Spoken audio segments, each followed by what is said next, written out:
Bismillahirrahmanirrahim. Assalamualaikum warahmatullahi wabarakatuh. Alhamdulillahi hamdan katsiran tayyiban mubarakan fih kama yuhibbu rabbuna wa yarda. Wa asyhadu an la ilaha illallah wahdahu la syarika lah wa asyhadu anna Muhammadan abduhu wa rasuluhu wa la rasula ba'dah. Allahumma 'allimna ma yanfa'una wanfa'na bima 'allamtana wa zidna ilman ya rabbal alamin.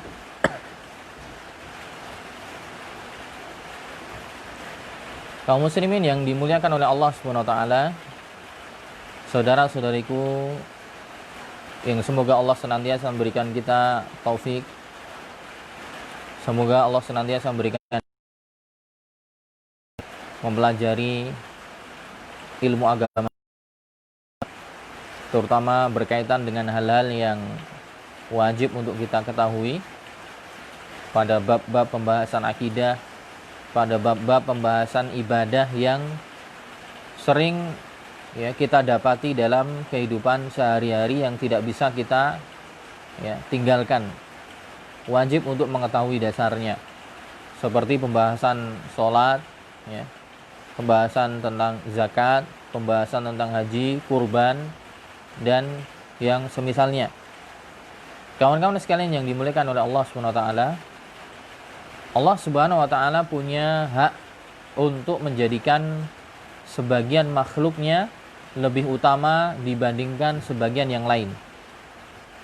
Misalnya Allah menjadikan sebagian para nabi lebih utama dan lebih mulia daripada yang lain. Allah mengatakan, tilkar rusulu faddalna ba'dahum ala ba'd. Mereka itulah para rasul, kami berikan keutamaan sebagian dari mereka atas sebagian yang lain. Minhum man kallamallah wa rafa'a ba'dahum darajat. Sebagian dari mereka ada yang Allah ajak bicara langsung tanpa perantara malaikat. Sebagian dari mereka ada yang Allah angkat derajatnya melebihi dari yang lain. Para nabi yang diajak ngobrol langsung oleh Allah Subhanahu wa taala tanpa perantara adalah Nabi Adam alaihissalam. Kemudian Nabi Musa dan Nabi Muhammad sallallahu alaihi wasallam. Nah, Allah punya hak menjadikan sebagian nabi lebih mulia daripada yang lain. Kita tahu Nabi Muhammad lebih mulia dari yang lain. Sebagaimana ulul azmi minar rusul lebih baik daripada rasul-rasul yang lain. Itu haknya Allah Subhanahu wa taala. Sebagaimana Allah juga menjadikan sebagian hari lebih mulia daripada yang lain. Allah menjadikan hari Jumat lebih mulia daripada hari yang lain dalam sepekan. Dalam hadis Nabi mengatakan, khairu yaumin tala'at fihi syamsu yaumul jumu'ah. Sebaik-baik hari di mana matahari menyingsing terbit di hari itu adalah hari Jumat. Fihi khuliqa Adam wa fihi uhbita wa fihi tiba alaihi wa fihi mat. Di hari Jumat Allah menciptakan Nabi Adam. Di hari Jumat pula Allah mengeluarkan Nabi Adam dari surga. Di hari Jumat pula Allah menerima tobatnya Nabi Adam. Dan di hari Jumat pula Nabi Adam diwafatkan. Dan kelak Nabi Adam hari kiamat akan didirikan di hari Jumat. Sebagaimana Allah juga menjadikan sebagian malam lebih mulia dari yang lain. Allah menjadikan Lailatul Qadar lebih mulia daripada 1000 bulan. Lailatul Qadri khairum min alfi syahr. Malam Lailatul Qadar lebih mulia dari 1000 bulan. Allah punya hak untuk menjadikan sebagian makhluknya lebih mulia, utama daripada yang lain. Salah satu yang Allah jadikan lebih mulia adalah bulan-bulan haram. Adalah bulan-bulan haram. Allah mengatakan dalam Al-Quran di surat At-Taubah ayat 36. Allah mengatakan, inna iddatas syuhuri indallahi 12 syahran fi kitabillah yauma khalaqas samawati wal ard minha arba'atun hurum. Sesungguhnya jumlah bulan di sisi Allah Subhanahu wa taala adalah 12 bulan. Inna iddatash syuhuri indallahi 12 syahran fi kitabillah, dalam catatan kitab Allah, itu Lauhul Mahfuz. Di hari Allah menciptakan langit dan bumi. Dari 12 bulan itu minha arba'atun hurum, ada 4 bulan yang haram. Dzalikat dinul qayyim, itu adalah agama yang lurus. Fala tazlimu fihinna anfusakum, maka janganlah kalian menzalimi diri-diri kalian atau berbuat buruk, berbuat maksiat, ya, fihinna, di dalam 4 bulan haram tersebut. Apa 4 bulan haram itu? Ya, para ulama menjelaskan sebagaimana juga disebutkan dalam hadis, 4 bulan itu salasun mutawaliyatun. Ada 3 bulan yang berturut-turut, yaitu Zulhijjah dan Muharram. Dan 1 bulannya terpisah, yaitu bulan Rajab. Dan bulan-bulannya adalah bulan-bulan yang mulia. Banyak kemuliaan yang ada di dalamnya. Salah satunya misalnya ibadah haji terdapat di bulan-bulan haram. Kemudian di bulan Muharram, yaitu Syura, dianjurkan untuk puasa sunnah. Kemudian nanti di bulan Muharram ada tanggal 10 Muharram, puasa Asyura. Dan yang lainnya, salah satunya adalah, ya, di bulan-bulan haram ini ada ibadah yang mulia. Ibadah materi, yaitu ibadah kurban. Ibadah kurban, mengalirkan darah dari rizki yang Allah berikan kepada orang-orang yang mampu menyembelih hewan dari golongan bahimatul an'am, atau hewan-hewan ternak, yaitu onta, sapi, dan juga kambing dan yang sejenis dengan mereka. Ya, kaum muslimin yang dimuliakan oleh Allah SWT, insyaallah mulai pada hari Senin ini sampai selesai kitab yang akan kita bahas, demi menghadapi ibadah kurban, maka sebagaimana perkataan para ulama, ya, mengatakan bahwa al-ilmu qablal qauli wal amal, berilmu terlebih dahulu sebelum berucap dan beramal. Maka kita untuk menyongsong ibadah kurban ini, alangkah baiknya kita mendahului amalan kurban dengan ilmu yang kita pelajari terlebih dahulu, agar ibadahnya afdal, diterima oleh Allah SWT, karena berdasarkan tuntunan yang ada dalam Quran dan hadis melalui bimbingan para ulama.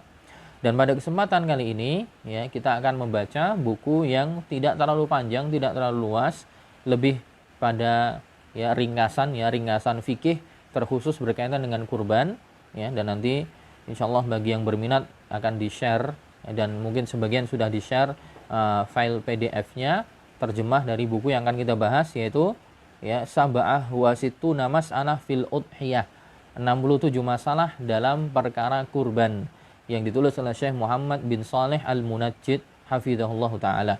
Dan nanti akan ada kurang lebih 67 masalah yang akan kita bahas berkaitan dengan ibadah kurban. Nah, kita akan langsung baca saja. Yang pertama,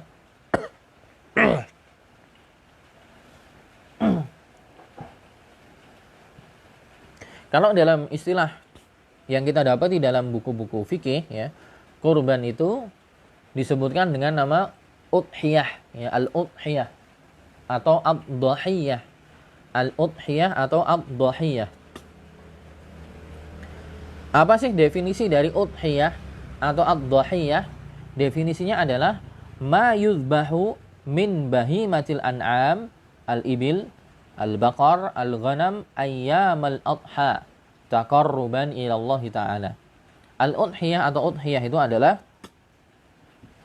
sesuatu yang disembelih dari kategori bahimatul an'am, dari kategori hewan ternak, ya. Hewan ternak yang masuk kategori bahimatul an'am, yang disembelih kapan? Di hari Idul Adha, yaitu di hari Idul Adha itu sendiri sampai nanti selesai hari tasyrik, yaitu hari ke-13 atau tanggal 13 bulan Zulhijjah. Jadi mulai tanggal 10, 11, 12, dan 13. 4 hari, yaitu namanya Ayyamul Adha, taqarruban ilallah, sebagai bentuk mendekatkan diri kepada Allah SWT. Dan bahimatul an'am, hewan ternak di sini itu terbatas kepada onta, sapi, dan juga kambing, ya. Onta, sapi, dan juga kambing. Dan juga apa? Yang masih sejenis dengannya, maksudnya yang masih masuk, karena nanti kambing misalnya ada kambing yang al-ma'zu atau al-ma'iz, ya, kambing Jawa. Ada juga nanti yang ad-dha'nu, yaitu yang model domba. Nah, ini masih masuk pada kategori ghanam, masuk pada kategori ghanam atau kambing. Itu boleh, ya. Atau juga nanti al-baqar, sapi, itu nanti juga akan banyak jenisnya, ya. Dengan sapi dengan berbagai macam jenisnya, Bahkan mungkin yang agak berbeda nanti jamus. Ya. Jamus itu artinya adalah kerbau. Ya, para ulama masih mengkategorikan kerbau masih pada varian atau keluarga sapi. Ya, ini juga boleh. Ya. Nah, ini hanya terbatas pada itu. Maka tidak boleh berkorban dengan selain itu. Walaupun ya ada diriwayatkan dari sebagian salaf ya, tapi itu pendapat yang syad ya, alias pendapat yang menyendiri, itu kurban dengan ayam ya. Nah, itu pendapat yang syad, menyelisihi pendapat mayoritas ulama, itu tidak diperkenankan. Makanya kenapa? Karena juga tidak pernah dinukilkan dari Nabi dan sahabatnya bahwa mereka berkorban selain dengan 3 jenis tadi ya, onta, sapi, atau dengan kambing. Maka tidak boleh ya kurban dengan ayam, dengan mentok, dengan bebek misalnya. Ini tidak diperkenankan. Wa inna ma summiyat bihadza li'annaha fi dzalikal yaum tudbahu dhahwah. Kenapa dikatakan kurban itu udhiyah? Udhiyah atau dhahiyah? Karena hewan-hewan tersebut disembelih di waktu duha. Dhahwah itu maksudnya waktu duha. Waktu duha itu apa? Waktu irtifa'in nahar. Waktu ketika ya siang mulai naik, mulai panas. Wa yuqalu aidan idhiyah wal dhahiyah. Dikatakan pula namanya idhiyah dan dhahiyah. Jadi memang sunnahnya ya dia disembelih setelah sholat Idul Adha. Ya, dan itu masih di waktu-waktu duha. Sunnahnya seperti itu ya. Kenapa dikatakan namanya udhiyah, dhahiyah? Karena menyembelihnya ketika di waktu duha, itu yang paling afdol ya. Bukan berarti kemudian nanti tidak boleh menyembelih di waktu selain itu. Misalnya sore hari ya tidak ada masalah ya. Tidak ada masalah. Cuman waktunya paling afdol adalah ya ketika waktu duha setelah sholat Idul Adha ya. Makanya waktunya nanti kemudian apa? Terbentang dari semenjak Idul Adha sampai nanti tanggal 13 Dzulhijjah, sore hari sebelum matahari tenggelam. Jadi misalnya disembelih sebelum matahari tenggelam di tanggal 13, maka sore hari ba'da asar atau siang atau yang lainnya. Kemudian permasalahan kedua, syuri'atil udhiyah fi sanati tsaniyah minal hijrah. Nah, ini tinjauan dari sisi sejarah ya, historinya bahwa udhiyah atau sembelihan hewan kurban ini mulai disyariatkan di tahun kedua Hijriah ya. Tahun kedua Hijriah ini mulai disyariatkan. Dan tahun kedua Hijriah itu banyak sekali pensyariatan tentang perkara-perkara agama ya ketika Nabi sudah hijrah. Salah satunya adalah hewan kurban ini, kurban. Sisi yang lain adalah puasa. Puasa juga di tahun kedua Hijriah. Juga zakat fitr ya, zakat fitr juga di tahun kedua Hijriah. Sebagaimana zakat mal juga sebagian ulama mengatakan itu disyariatkan di tahun 2 Hijriah. Syekh Abdul Razak dalam Syarah Al-Urjuzah Al-Mi'iyah berkenaan dengan Sirah Nabawiyah. Nah, tahun kedua itu banyak sekali pensyariatan amalan-amalan syar'i ketika Nabi setelah hijrah, yaitu di tahun kedua Hijriah. Jadi menurut tinjauan sejarah dia dilakukan di tahun kedua. Wa hiya min sya'airil Islam al-masyru'ah bi kitabillah. Ini bagian dari syiar agama Islam yang penetapan syariatnya ditentukan dalam Al-Quran, ditetapkan dalam hadis, juga ditetapkan secara ijma', yaitu konsensus ulama. Adapun penetapan dalam Quran ya seperti yang kawan-kawan sekalian sudah hafal, seperti dalam surah Al-Kautsar ya. Allah mengatakan fasholli li rabbika wanhar. Salatlah engkau wahai Muhammad, sembelihlah ya, sembelih maksud ini berkurbanlah ya. Dan syariat untuk Nabi ya, dalam kaidah usul fikih, khitab yang digunakan untuk Nabi, yang ditujukan untuk Nabi juga ditujukan untuk umatnya. Selagi tidak ada takhsis, selagi tidak ada yang mengkhususkan, maka walaupun ayat itu untuk Nabi, berlaku juga untuk kita. Sebagaimana juga dalam surat Al-Hajj ayat 34 Allah mengatakan walikulli ummatin ja'alna mansakan liyadhkuru smallahi 'ala ma razaqahum min bahimatil an'am. Allah mengatakan ya, dan pada setiap umat kami jadikan syariat penyembelihan. Jadi dari Ya, sebagaimana dalam tafsir As-Sa'di, Mukhtasar Tafsir dan yang lainnya disebutkan, memang sembelihan itu juga sudah ada di syariat agama-agama sebelumnya, ya. Terutama yang jelas semenjak zamannya Nabi Ibrahim alaihissalam dan setelahnya. Jadi sebelum zamannya Nabi Muhammad itu sudah menjadi syariat bagi umat-umat sebelumnya. Untuk apa disyariatkan penyembelihan? Liyadhkuru smallahi ala ma razaqahum min bahimatil an'am, agar mereka menyebut nama Allah atas apa yang Allah rezekikan kepada mereka berupa hewan-hewan ternak. Jadi sebagai bentuk rasa syukur seorang hamba, ya, atas nikmat yang Allah berikan. Dan Allah berikan nikmat dengan banyak hal. Salah satunya selain dengan tanaman, tumbuh-tumbuhan, dalam pertanian, juga dalam masalah peternakan. Nah, bentuk rasa syukur itu dengan melaksanakan ibadah kurban. Itu dalam Quran. Sebagaimana dalam hadis juga disebutkan bahwa sahabat anin Nabi SAW,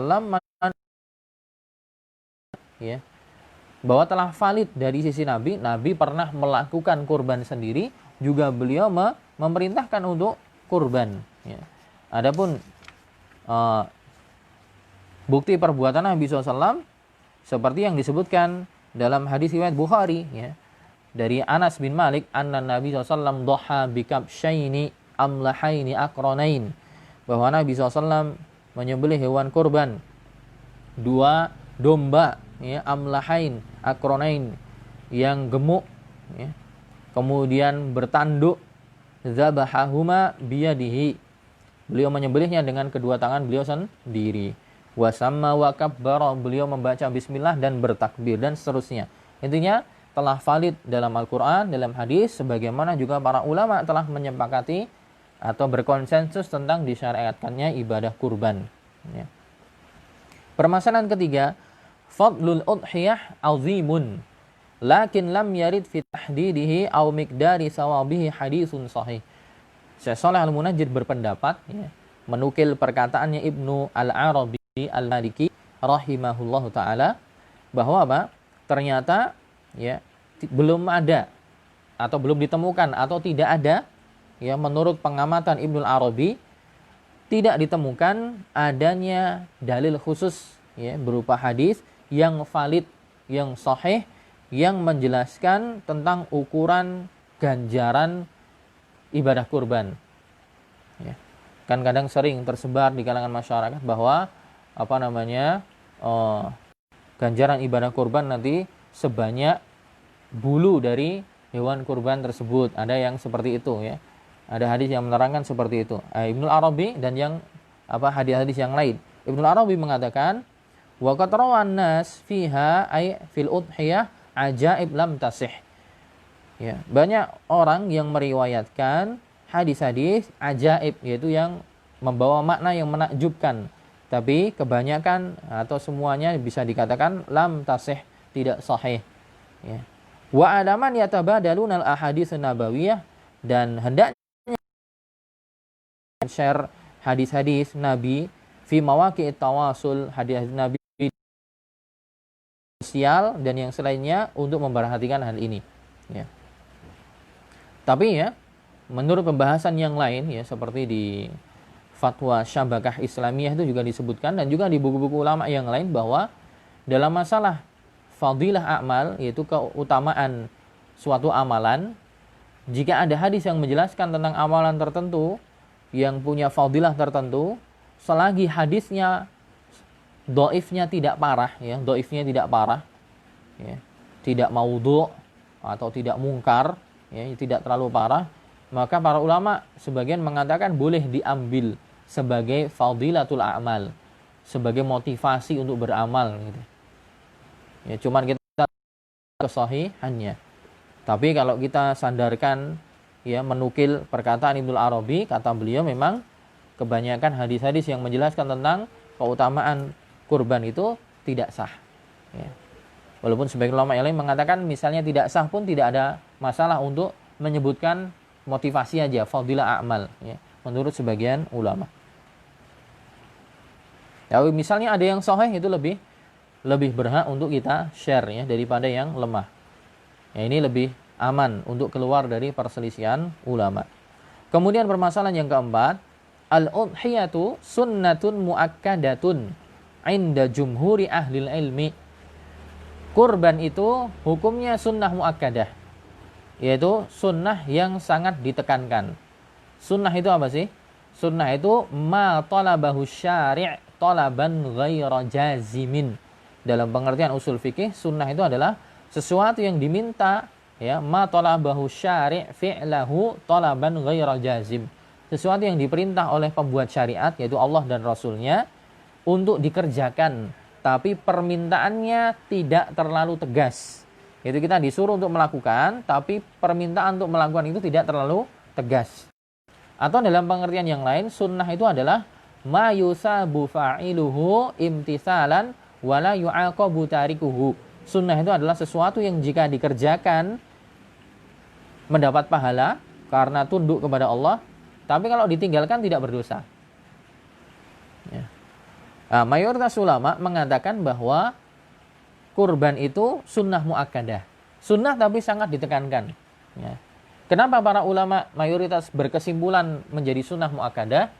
Karena status perintah dalam ayat berkurang. Ya. Hukum asalnya perintah itu wajib. Ya. Dari mana perintahnya? Surat Al-Kautsar tadi. Fasholli li rabbika wanhar. Inhar. Bagi yang belajar bahasa Arab, inhar ini adalah fi'lul amr, kata kerja perintah. Dan hukum asal perintah dari Allah atau dari Rasul kepada kita itu wajib. Ya. Cuman perintah ini derajatnya menjadi levelnya agak berkurang. Karena ada apa? Ada qarinah yang memalingkannya. Ada qarinah. Qarinah itu adalah bahasa kita ada indikator. Ada indikator yang kemudian menjadikan perintah itu berkurang. Apa? Hadis Nabi SAW. Hadis Nabi SAW, Nabi mengatakan, idza dakhalal asyru min dzulhijjah wa arada ahadukum an yudhhi. Nah, Nabi mengatakan, kalau sudah masuk 10 Dzulhijjah dan di antara kalian ingin untuk berkurban. Nah, kata apa? Ingin untuk berkurban. Berarti kalau tidak ingin tidak ada masalah, gitu. Kalau sudah masuk 10 Dzulhijjah dan salah seorang dari kalian ingin berkurban, fala yamusanna, janganlah memotong atau memegang maksudnya memotong rambutnya. Jangan memotong kukunya. Itu nanti ada larangan bagi sahibul kurban untuk memotong kuku dan rambutnya. Nah, di situ syahidnya, poinnya adalah Rasul mengatakan jika salah seorang dari kalian ingin berkurban. Nah, ingin ini kan berarti kan kembali kepada pelakunya. Kalau dia ingin dia kurban, kalau enggak. Nah, hadis ini yang kemudian mengurangi derajat perintah yang ada dalam ayat. Akhirnya kemudian kesimpulannya iya diperintahkan tapi tidak terlalu tegas. Akhirnya sampai kepada kesimpulan sunnah muakkadah. Adapun sebagian ulama mengatakan wajib, ya. Seperti Abu Hanifah, Imam Abu Hanifah, dan juga riwayat dari Imam Malik dan riwayat dari Imam Ahmad dan dipilih oleh Ibnu Taimiyah. Jadi sebagian mengatakan sunnah muakkadah, tapi kelompok ulama mengatakan wajib, ya. Kenapa? Karena ada riwayat juga, mereka berpegang juga dengan dalil-dalil, salah satunya riwayat apa? Riwayat Abu Hurairah. Abu Hurairah mengatakan, "Man kana lahu sa'atun wa lam yudhhi." Barang siapa yang punya kelonggaran, ya, punya kelonggaran rizki dan dia tidak menyembelih kurban, fala yaqrabanna musallana.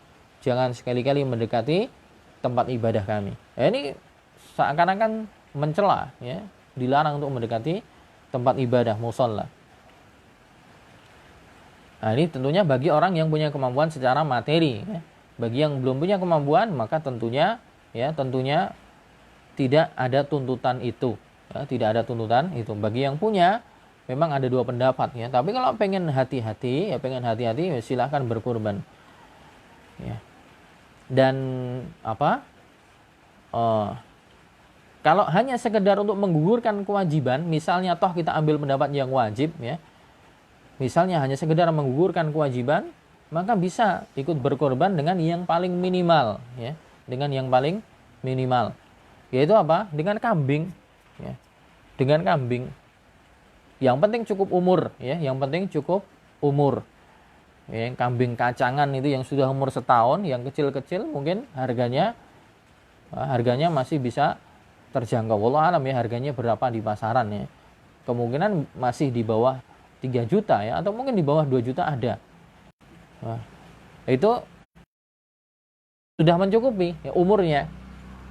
Atau bahkan sebagian ulama mengatakan ya, untuk yang kambing domba, yang domba itu boleh untuk berkorban yang umur 6 bulan.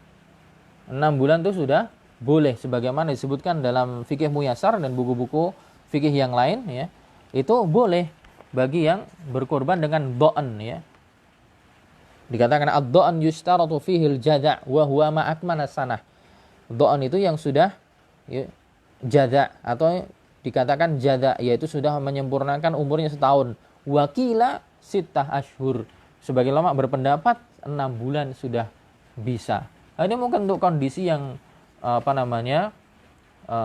punya uang, tapi mungkin kalau ikut yang terlalu tinggi kurang, atau punya dana tapi mepet, ya mungkin bisa jadi opsi kambing yang model kacangan yang tidak terlalu besar, umur setahun, insya Allah lebih murah. Atau mungkin di bawah itu jika memang ada yang lebih murah, yang domba ya, yang domba yang 6 bulan insya Allah itu sudah dikatakan sah ya, sudah dikatakan sah. Dan sembelih sendiri tidak ada masalah ya. Sembelih sendiri tidak ada masalah, karena mungkin kalau kecil kan agak malu ya dibawa ke masjid, dikatakan orang ini go cempe dan semisalnya. Bagi orang yang nggak paham malah nanti jadi celaan. Kalau ada kemungkinan seperti itu, boleh aja sembelih sendiri di kulitnya sendiri, nanti kemudian dia bagi sendiri kepada orang yang ingin dia bagi. Tidak harus semua ya. Kerabat, saudara yang pengen dia beri sebagian dia makan, ini sudah sah. Sudah dikatakan sah dan dia mendapatkan ganjaran pahala kurban. Permasalahan yang kelima, al-udhiyah mi'innas. Kurban itu ya, syariatnya berlaku untuk semua kalangan manusia. Kurban itu syariatnya berlaku untuk semua kalangan manusia. Maksudnya di sini apa? Ya muslim ya. Tapi berlaku untuk zakar wal unsa, laki-laki maupun perempuan. Jadi tidak hanya laki-laki saja, perempuan juga boleh. Ya, laki-laki boleh, perempuan juga boleh. Al-mukim wal musafir, baik yang sedang mukim, ya, mukim itu sedang tinggal di suatu tempat, tidak dalam bepergian, atau musafir, ketika dia bepergian tidak stay di tempat dia tinggal atau asalnya. Min ahlil bawadi awil hadar, baik orang pedalaman atau yang bukan pedalaman. Ya. Fi biladil muslimin aw ghairiha, baik dia ketika berada di negeri kaum muslimin atau ketika di luar negeri atau berada di negerinya orang-orang. Ya. Illal hajj, kecuali haji. Ya. Kecuali haji. Indal imam Malik fa innahu la yudhhi. Kecuali bagi orang yang sedang berhaji, menurut pendapat Imam Malik, maka dia tidak berkurban. Wa inna ma yuhdi hadiyan. Tapi kalau orang yang haji itu dia menyembelih al-hadyu. Ya. Namanya al-hadyu. Bukan bukan dhahiyah atau bukan kurban, tapi al-hadyu. Bedanya apa? Sebenarnya dari syarat dan ketentuan sama, cuman kalau al-hadyu itu disembelih di Mekkah, ya. Dan penyebarannya hanya disebarkan untuk penduduk Mekkah saja. Beda dengan kurban ya. Kalau kurban disebarkan di mana saja. Ya, jadi di sini dikatakan syariat kurban itu untuk semua kalangan, laki-laki dan perempuan yang sedang stay di tempat tinggalnya atau musafir, ya, yang orang pedalaman ataupun orang perkotaan, muslimin ataupun tidak, kecuali orang yang sedang haji menurut pendapat Imam Malik. Maka dia tidak dikatakan berkurban, tapi dia berhadi atau menyembelih kurban yang khusus nanti di Mekkah. Wakhtarahu aidan Syekhul Islam, dan pendapat Imam Malik inilah yang dipilih oleh Ibnu Taimiyah rahimahullah dan juga murid beliau Ibnul Qayyim dan juga Syekh Muhammad Ibn Shalih Al-Utsaimin rahimahumullahu jami'an. Ya. Kemudian permasalahan yang keenam, man la yamliku tsamanal udhiyah fala haraja an yaqtarida idza kana yarju wafaan. Nah, ini permasalahan bagi orang yang ingin berkurban tapi dia tidak mempunyai harta untuk berkurban. Maka boleh bagi dia untuk berhutang jika diharapkan kemungkinan besar dia bisa membayar hutangnya. Nah, di sini dikatakan barang siapa yang tidak mempunyai biaya materi untuk kurban, maka la haraj, tidak mengapa bagi dia untuk berhutang jika diharapkan dia bisa menunaikan hutangnya atau membayar hutangnya. Kama law kana muwazzafan. Contohnya seperti misalnya seorang bekerja sebagai muwazzaf atau pegawai rutin, ya. Masih rutin gimana? Dia punya gaji rutin tiap bulan. PNS atau pegawai pabrik atau yang semisalnya. Jadi yang bukan serambutan. Ya, bukan serambutan, bukan yang hari ini entah tahu gajian atau enggak, besok gajian atau enggak. Ini yang apa namanya? Gajinya berkesinambungan. Setiap bulan dia jelas akan menerima gaji. Nah, yang seperti ini, ya, boleh dia berhutang hatta ya'khudha ratibahu akhir syahr, dia mengambil gajinya di akhir bulan. Aw ishtaraha bit taqsid, atau juga boleh juga membeli hewan kurban dengan kredit, ya. Dibeli nanti bayarnya nyicil gitu. Jika memang ada, ya. Amma idza kana la yarjul wafa. Adapun jika seseorang ternyata dia melihat dirinya kemungkinan besar kok susah sekali dan berat untuk membayar hutangnya, fal aula lahu adamul iktirad. Maka lebih utama bagi dia untuk apa? Untuk tidak berhutang, ya. Li alla yash syai'in ghairi wajibin alaih, agar dia apa? Tidak menyibukkan tanggungannya atau zimmahnya dengan sesuatu yang sejatinya tidak wajib. Jadi sebenarnya ibadah-ibadah yang berkaitan dengan adanya kemampuan materi itu tidak menjadi wajib kecuali dia itu sebenarnya mampu. Jadi makanya para ulama itu membahas permasalahan apa? Hukum orang yang sengaja berhutang agar dia bisa melakukan ibadah tersebut, padahal ibadah tersebut sejatinya belum menjadi wajib untuk dia jika dia tidak berhutang atau dia jika tidak belum punya uangnya. Yang seperti itu harusnya hendaknya dia tidak menyusahkan dirinya, kecuali dalam kondisi memungkinkan dia akan bayar hutang di sini, maka boleh. Tapi bagi yang kemudian sejatinya dia tidak mampu, maka tidak usah dipaksakan.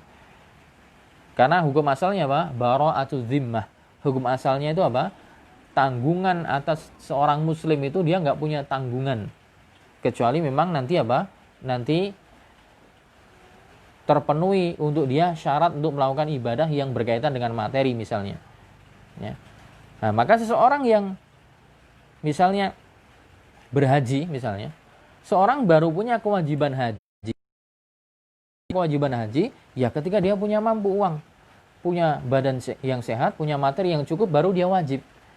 Tapi kalau dia belum punya harta yang cukup, ya, bekal untuk dia ke Mekah misalnya, maka tidak ada kewajiban. Tidak usah dia menyusahkan dirinya ngutang sana ngutang sini hanya untuk berhaji. Sebagaimana umroh juga sama, bagi yang mengatakan umroh wajib, maka sebetulnya ada kewajiban bagi dia untuk umroh kecuali dia pas punya, ya, harta yang berlebih. Sama juga dengan akikah, sama juga dengan kurban. Ibadah-ibadah yang berkaitan dengan materi yang dimiliki. Nah, kecuali jika kondisi seseorang tadi memungkinkan ketika berhutang bisa membayarnya, maka dibolehkan. Maka hanya sebatas boleh, ya, bukan wajib tapi boleh. Nah, ini perlu digaris bawah. Boleh itu berarti silahkan melakukan, tapi misalnya tidak, sejatinya tidak ada masalah baginya. Kenapa? Karena kondisi saat itu dia belum punya uang yang mencukupi sehingga zimmahnya atau tanggungannya menjadi sibuk karena beban syariat. Makanya Ibnu Taimiyah mengatakan in kana lahu wafa, jika seorang memungkinkan untuk wafa, yaitu memenuhi janjinya membayar hutang, fastadana ma yudhi bihi fahasan. Kemudian dia minta pinjaman kepada saudaranya, temannya untuk berkorban, maka itu perbuatan yang baik. Wala yajibu alaihi an yaf'ala dzalik. Namun sejatinya tidak wajib bagi dirinya untuk melakukan hal tersebut. Permasalahan yang ketujuh, ya.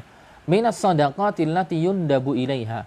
Termasuk dari sedekah yang dianjurkan untuk dilakukan adalah idkhalus surur 'alal 'ajiz 'anil udhiyah, yaitu memberikan kebahagiaan bagi orang yang tidak mampu berkorban.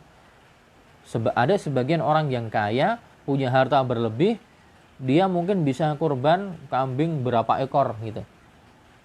Berapa ekor kambing dia bisa kurban, ya.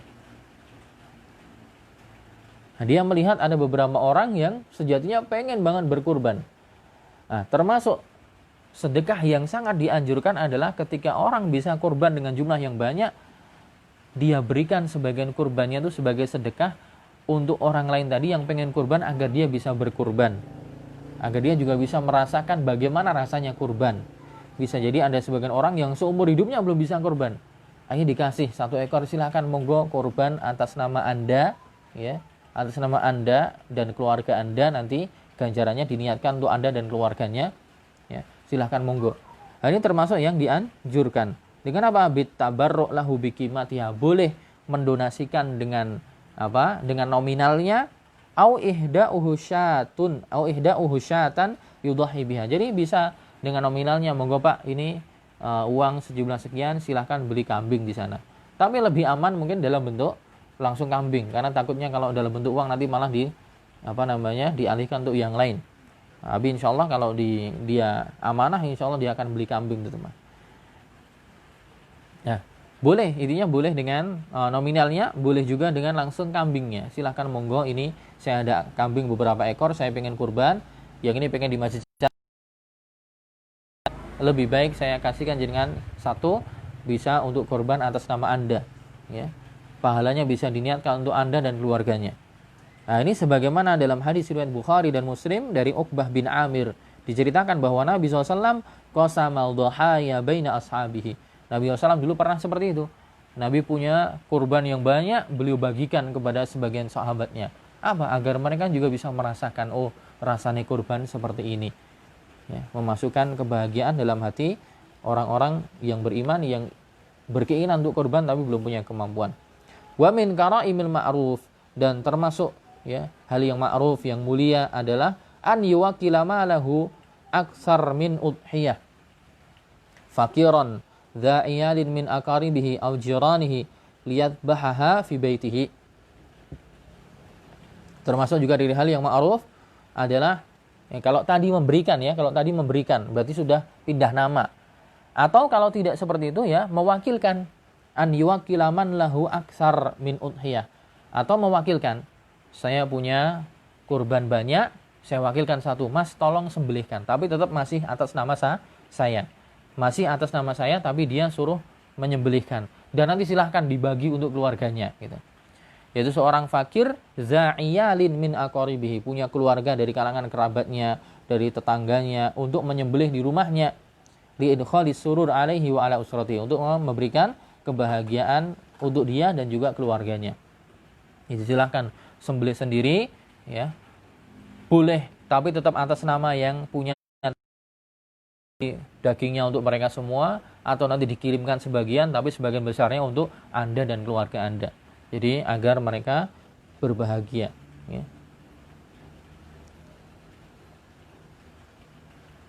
Berapa menit Mas itu? Berapa? 38 ya. Oke, 1 poin lagi. Di antara hikmah kurban adalah pertama at-ta'abbudillahi bi infadhi ma syara'ahu. Yang pertama, hikmah pertama dari kurban itu adalah bentuk penghambaan, ya, bentuk penghambaan diri kepada Allah Ta'ala dengan melaksanakan apa yang disyariatkan oleh Allah. Jadi bentuk penghambaan. Dan juga mungkin bisa kita katakan sebagai apa? Sebagai membantah kesyirikan, ya. Bahwa ini loh, kurban ini yang benar, sembelih-sembelih kayak gini harusnya untuk Allah, bukan untuk penghuni kuburan, bukan untuk pohon keramat atau yang lain. Ini loh, yang benar itu adalah sebagai penghambaan kepada Allah, bukan diarahkan kepada tempat-tempat keramat, jin dan sebagainya, tapi untuk Allah. Inilah yang sebenarnya seperti ini. Itu hikmah yang pertama, ya. Sebagai bentuk, ya, melaksanakan apa yang Allah syariatkan. Allah berfirman di surat Al-Hajj ayat 37, lan yanalallaha luhumuha, lan yanalallaha luhumuha wala dima'uha walakin yanaluhu taqwa minkum. Allah mengatakan daging-daging dan darah unta itu sama sekali tidak akan dapat mencapai keridhaan Allah, tetapi ketakwaan dari si pelaku korban tadi yang bisa mencapai keridhaan Allah Subhanahu wa taala. Jadi yang Allah inginkan itu adalah apa? Ketakwaan dari kita, ya, bukan darah dan juga dagingnya, bukan apa dari bagian hewan kurban itu. Sejatinya hewan kurban ini kembali kepada manusia itu sendiri, untuk si sahibul kurban dan juga untuk tetangga-tetangganya, kerabatnya. Allah tidak menghendaki selain dengan apa? Ketakwaan saja.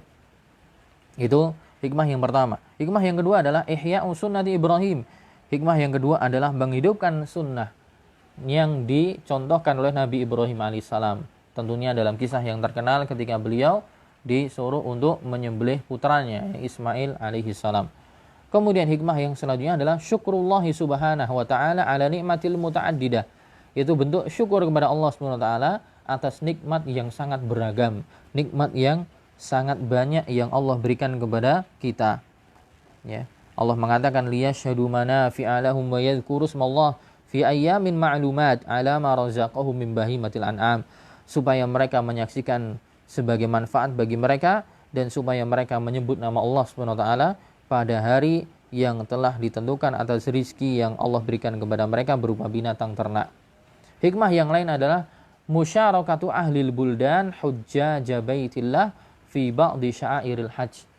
Ya, yang keempat adalah ikut sertanya ya penduduk seluruh negeri selain di Mekah ya. Ikut serta apa? Ikut serta mengikuti sebagian dari syiar haji ya. Karena salah satu syiar haji adalah, atau salah satu amaliyah yang ada dalam rangkaian ibadah haji adalah menyembelih. Ya, terutama yang bagi yang berhaji tamattu dan juga haji qiran ya. Haji tamattu dan haji qiran wajib bagi mereka menyembelih ya, di Mina ya. Di tanggal 10 setelah melempar jumrah Aqabah ya, mereka kemudian menyembelih. Bagi orang yang hajinya qiran dan tamattu'. Qiran itu adalah orang yang menggabungkan antara umrah dan haji dalam satu pelaksanaan. Adapun tamattu' yang menggabungkan umrah dan haji namun agak terpisah. Umrah dulu, kemudian nanti tahallul, kemudian pas hari tarwiyah dia kemudian ihram lagi untuk haji ya. Beda dengan yang haji ifrad yang untuk haji saja. Ini tidak ada kewajiban. Nah, ini ketika jamaah haji yang qiran dan tamattu juga menyembelih, maka penduduk kaum muslimin yang ada di negeri-negeri yang lain juga melakukan hal yang sama, yang hampir serupa yang dilakukan oleh orang yang melakukan ibadah haji. Sebagaimana juga hikmah yang lain. Para ulama menjelaskan kenapa sih ke orang yang akan menyembelih hewan kurban di 10 hari pertama bulan Zulhijjah kok nggak boleh potong kuku, nggak boleh potong rambut. Sebagian ulama mengatakan ini sebagai penyerupaan dengan pelaku ibadah haji. Karena orang yang melakukan ibadah haji ya, sebelum dia tadi menyembelih hewan kurban atau sebelum tahallul sughra, nggak boleh bagi dia potong rambut, nggak boleh bagi dia potong kuku dan yang semisalnya. Bahkan nggak boleh pakai baju yang berjahit, nggak boleh pakai wewangian ya, tidak boleh pakai penutup kepala, topi dan semisalnya, nggak boleh. Nah, ini sebagian syiar haji ini dilakukan juga oleh orang yang melakukan ibadah kurban. Kemudian hikmah yang terakhir atau si'ah ala nafs, yaitu memberikan kelapangan diri dan keluarga, wa ahlil bait wa ikramil jiran, dan memuliakan tetangga dan kerabat dan juga para teman ya, sanak kerabat hadetolan, wa tasadduq alal fuqara yaumal adha, dan sebagai ya sedekah bagi para fakir miskin di hari Idul Adha ya. Bisa jadi ada orang yang tidak mampu seumur hidupnya mungkin ya bisa makan daging hanya setahun sekali misalnya, atau mungkin sangat jarang sekali ketika ada Idul Adha, ada kurban ya. Sebagian dari kaum muslimin yang fakir miskin bisa merasakan bagaimana rasanya daging sapi, kambing dan yang semisalnya. Nah, ini mungkin yang bisa kita sampaikan pada kesempatan kali ini. Insyaallah kita lanjutkan pada pertemuan yang akan datang. Subhanakallahumma bihamdika asyhadu an la ilaha illa anta astaghfiruka wa atubu ilaik. Assalamualaikum warahmatullahi wabarakatuh.